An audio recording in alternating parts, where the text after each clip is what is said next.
Hello student, आज के इस वीडियो के अंदर हम 11th क्लास से अपनी property of bulk matter unit running में थी, उसी से हम एक टॉपिक लेके चल रहे हैं, stress strain relationship in a wire.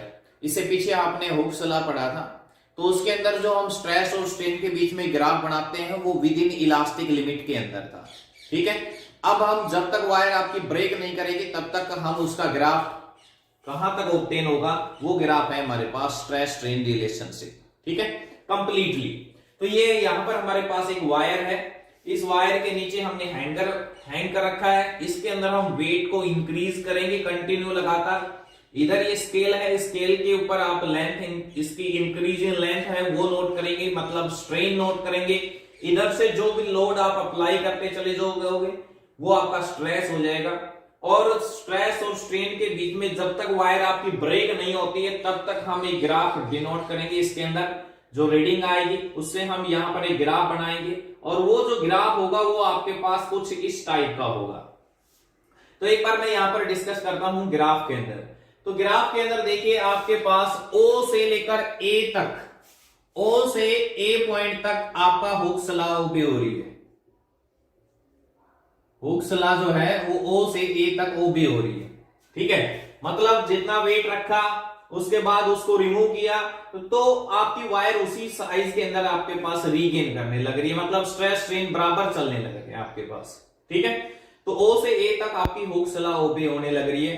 उसके बाद A से हम B की तरफ जैसे चलते हैं थोड़ा बहुत, A से B की तरफ, तो B हमारे पास है, यहां से आपके पास देखना B के बाद में थोड़ा बहुत आपके पास जो वायर है वो थोड़ी सी ज्यादा इंक्रीज होने लग गई है।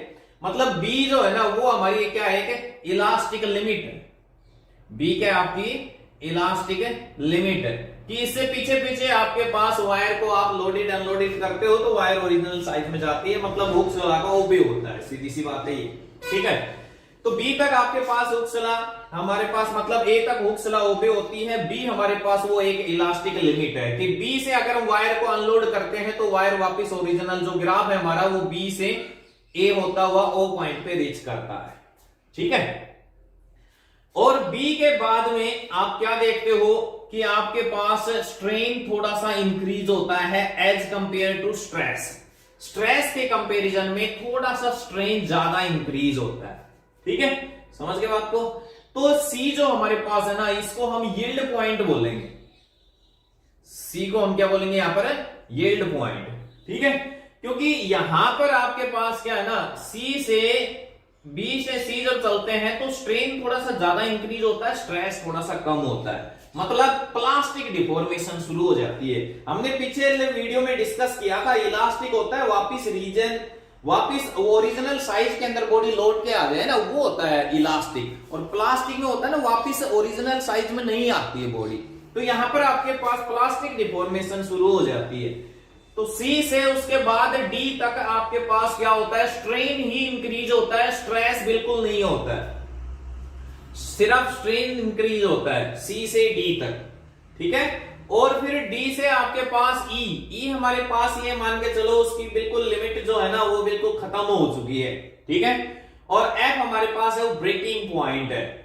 F के ऊपर आपके पास जो वायर है वो आपकी बिल्कुल ब्रेक हो जाती है। ठीक है, ये आपके पास इसकी लिमिट हो गई यहां तक भाई, इसके बाद बिल्कुल भी एक्सेप्टेबल नहीं है, जरा भी वेट आपने प्लेस किया तो वायर वहीं पे ही ब्रेक हो जाती है। तो यहां पर वो जो वायर है वो बिल्कुल थिनर हो जाती है, बहुत ही पतली हो जाती है।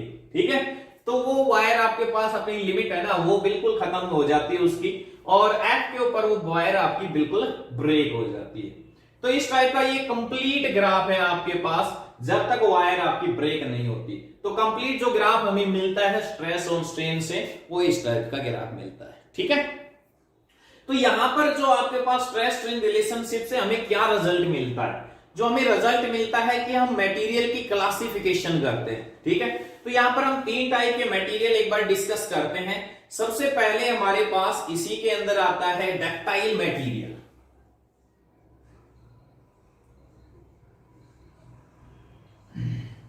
मटेरियल की जो क्लासिफिकेशन है वो स्ट्रेस स्ट्रेन रिलेशनशिप कर्व से ही की जाती है आपके पास।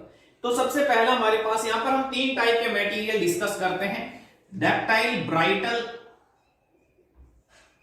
और इलास्टोमर।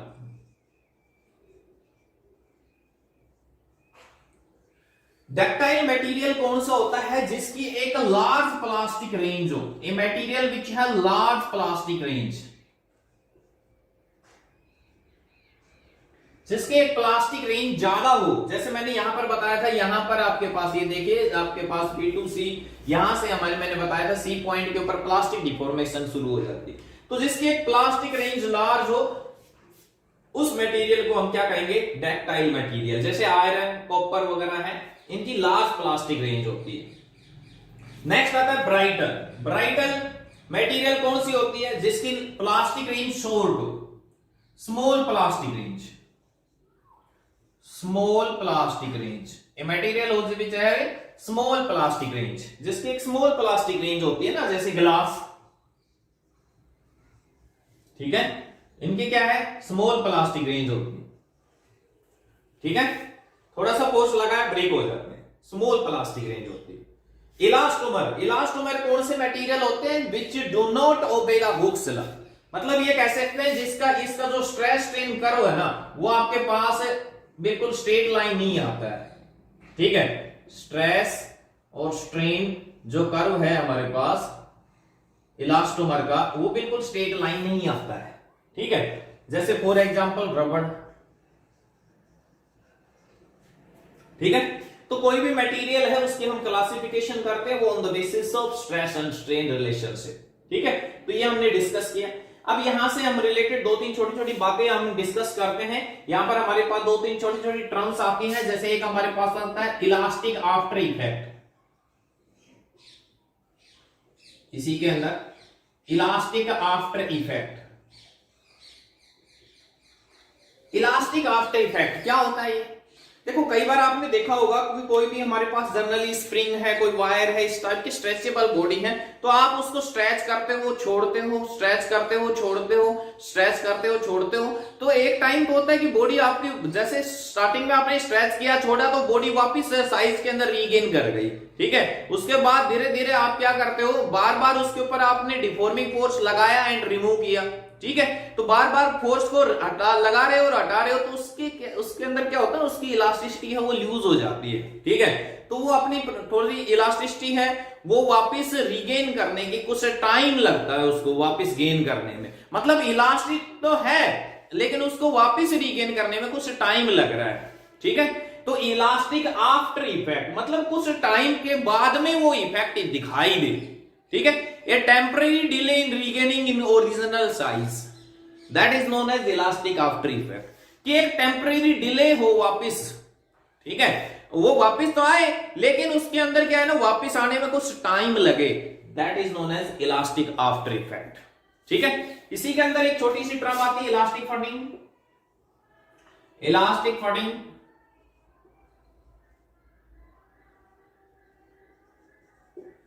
इसमें क्या होता है कि आपकी बॉडी के ऊपर आप बार बार फोर्स लगा रहे हो, हटा रहे हो, तो उसकी प्रॉपर्टी ऑफ इलास्टिसिटी वो खत्म हो जाती है, ठीक है। इलास्टिक आफ्टर इफेक्ट में तो देखने को मिल रही थी लेकिन कुछ टाइम के बाद में, लेकिन यहां पर कह रहे हैं कि आप बार बार फोर्स हटाते हो, लगाते हो, तो उस केस में डिफॉर्मिंग फोर्स आपने मान लो लगाया, फिर रिमूव किया, लगाया, फिर रिमूव किया, तो ऐसे बार बार एक्शन से उसकी इलास्टिसिटी वो खत्म हो जाती है। उसको हम क्या कहेंगे? इलास्टिक फटिंग। अब इसी से रिलेटेड दो तीन वजह से आपने कई बार पूछ लिया जाता है कि इलास्टिसिटी किसमें यूज होती है, ठीक है, कहां पर कहां यूज है इसके। तो देखिए जनरली आप कोई भी मशीनरी पार्ट्स होते हैं, ठीक है, कोई भी नट बोल्ट है उसको भी हम टाइट करते हैं, ठीक है, तो वो हम एक अंडर इलास्टिक लिमिट करते हैं। क्योंकि अगर आपने मान लो कोई छोटा सा पेज है आपके पास, दीवार में लगाया, आपने उसको स्क्रू ड्राइवर से ऐसे टाइट किया, लेकिन अगर आपने ज्यादा फोर्स लगाया तो उनकी जो बीच में जो गैप होता है, मतलब स्क्रू की जो चूड़ियां होती है ना, एक प्रकार से जो गैप होता है वो बिल्कुल खत्म हो जाता है, ठीक है, क्योंकि वो एक बियॉन्ड आपने इलास्टिक लिमिट से ज्यादा फोर्स लगा दिया तो उसकी इलास्टिसिटी खत्म हो गई, ठीक है। समझ गए बात को? एक क्रेन होती है जो हैवी लोड को उठाती है, अब उस क्रेन की जो रोप होती है, मेटालिक जो रोप उसमें यूज की जाती है, वो लोड के अकॉर्डिंग यूज की जाती है।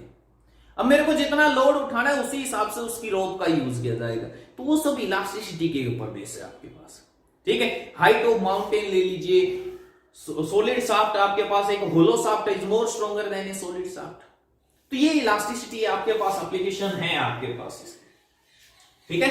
तो नेक्स्ट टॉपिक इसके अंदर हम एक लेके चल रहे हैं, इसी के अंदर elastic potential energy,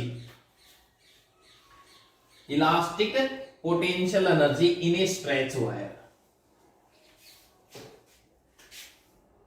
elastic potential energy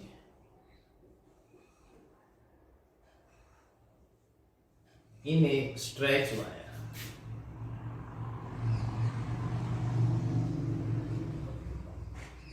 potential energy क्या होती है? पोजीशन की वजह से, ठीक है। ये हमारे पास जनरली एक वायर है, तो आप इसको स्ट्रेच करते हो, ठीक है। तो आप यहां पर जो वर्क करने लग रहे हो वो internal restoring force of particle के अगेंस्ट में कर रहे हो, ठीक है। और वो वर्क डन ही यहां पर इसके अंदर पोटेंशियल एनर्जी के रूप में स्टोर हो जाएगा। समझ में आई बात? क्लियर है? तो यहां पर आपने देखा कि स्टार्टिंग में हमारे पास मान लेते हैं कोई भी एक एल लेंथ की वायर है, ठीक है। आपने इसके ऊपर फोर्स लगाया, फिलहाल इसमें स्टार्टिंग में फोर्स है 0, ठीक है। अब उसके बाद मैंने एक एफ फोर्स इसके ऊपर अप्लाई किया, ठीक है। तो एवरेज फोर्स कितना हुआ? एवरेज फोर्स हमारे पास कितना हो जाएगा भाई? स्टार्टिंग में कितना था? 0, उसके बाद कितना लगाया आपने? एफ। मतलब आपके पास एक एल लेंथ की वायर थी, सपोज करो ये हमारे पास एक एल लेंथ की वायर हो गई, ठीक है। इसके ऊपर आपने इस डायरेक्शन में फोर्स लगाया, ये हो गई फोर्स की डायरेक्शन, तो ये आपके पास इंक्रीज हो गई, ऐसे कितनी? Delta L. ये डेल्टा एल आपके पास यहां पर इंक्रीज हो गई, इस साइड में, इस साइड में आपने फोर्स लगाया और डेल्टा एल वो इंक्रीज हो गई, ठीक है। तो एवरेज फोर्स आपने पहले 0 से एफ तक इंक्रीज किया, तो कितना हो गया एवरेज फोर्स जो आपने अप्लाई की? 0 प्लस f/2 मतलब f/2। तो आपने इस वायर के ऊपर फोर्स लगाया, इसको एक्सटेंशन दी, ठीक है। तो कितना वर्क किया? अभी मैंने क्या बोला? पोटेंशियल एनर्जी वो वर्क डन के रूप में स्टोर हो रही है, तो वो वर्क डन ही आपका पोटेंशियल एनर्जी है। तो कितना आपने वर्क किया? सो वर्क डन क्या हो जाएगा आपका? वर्क डन क्या होगा भाई? Force into displacement. फोर्स हमारे पास एवरेज फोर्स कितना हुआ? f/2। डिस्प्लेसमेंट कितनी हुई? Delta L.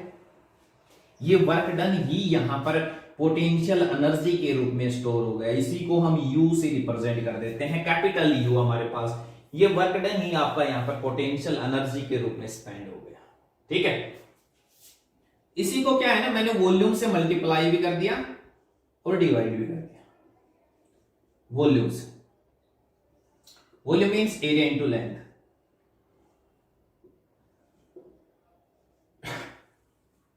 ठीक है।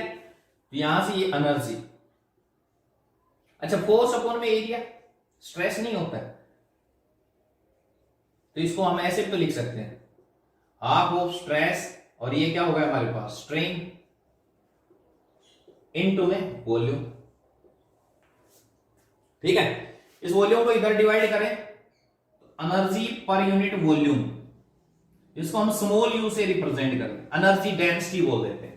तो एनर्जी डेंसिटी हमारे पास क्या आ गई? Half of stress into strain, ठीक है। समझ में आ गई बात? क्लियर है? तो ये होगी आपके पास एनर्जी डेंसिटी।